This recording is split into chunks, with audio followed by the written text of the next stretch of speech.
Hi there, and welcome back. I recently did a video on how to make writing exciting by using action in your writing.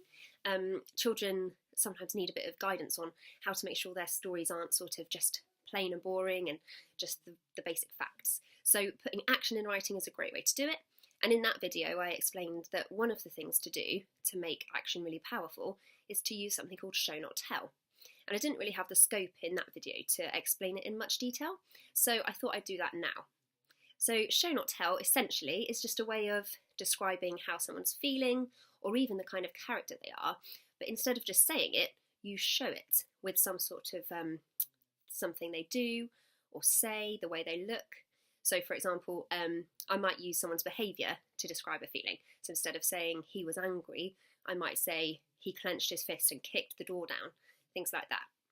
So I'm going to have a look at that with you now, having a look at how we can use people's speech, behaviour, facial expressions and appearance to describe more about a character.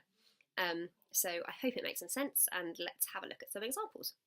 So show not tell can be done in a number of ways. We can show someone's feelings through their actions, their facial expressions, their speech, and we can tell a lot about what a character's like through their appearance.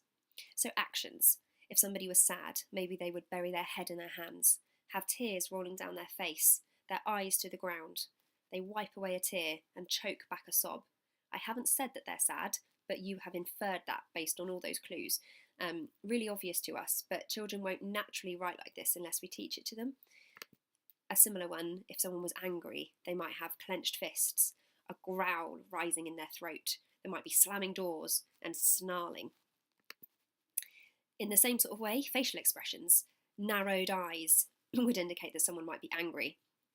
A smile spreading across her face, some joy. He rose his eyebrows, she rolled her eyes, things like that.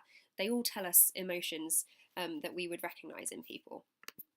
Speech is such an obvious one, but sometimes children forget it, and we get so much from what people say, and like I said, it seems so obvious. How dare you? I can't believe it. You've made my day. All of those tell us a lot about how somebody is feeling without actually saying what that emotion is. And like I said, appearance is a really powerful tool for showing what a character's like, as well as just how they're feeling. So these sort of descriptive things might be used for a sinister character. Hollowed eyes, a face gaunt like a skeleton, ash grey skin, jet black hair. And that colour of black or other dark colours like red are normally used for sinister characters, and then brighter colours will be used for the nicer characters. In the same way, actually villains in Disney films often are either overweight or underweight, and it's quite interesting to look at the way villains are portrayed in different films. It gives children ideas of what they can say and what they can use, what characters wear and how they look really does say something about a character, and leads to some interesting discussions as well. A nicer character might have blushing cheeks, a smile that lit up the room, sparkling eyes, a flowing dress, or things like that. So there you have it. Show not tell is such a fantastic tool as a writer. It makes your writing really interesting, and if your children start to get the hang of it, they'll be so proud of what they're writing because it sounds really mature and really sophisticated when they do it. So do encourage it in them if your children are doing any story writing at home. Not only does it make you a sophisticated and mature writer, but as a reader, it's a skill that you really need to be able to do, is to be able to infer from what the author is saying. So sort of, doing the reverse basically is seeing clues in the text and using those to work things out without actually being told them. Such an important skill as a reader in general in life, but also in the SATs, dare I say it. Not that that's what is important. What's important is that it opens a whole new world if children can have those inference skills.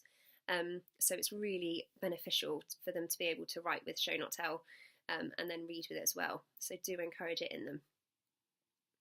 Hopefully that has made some sense to you, but as always, please get in touch if I can help you with anything else.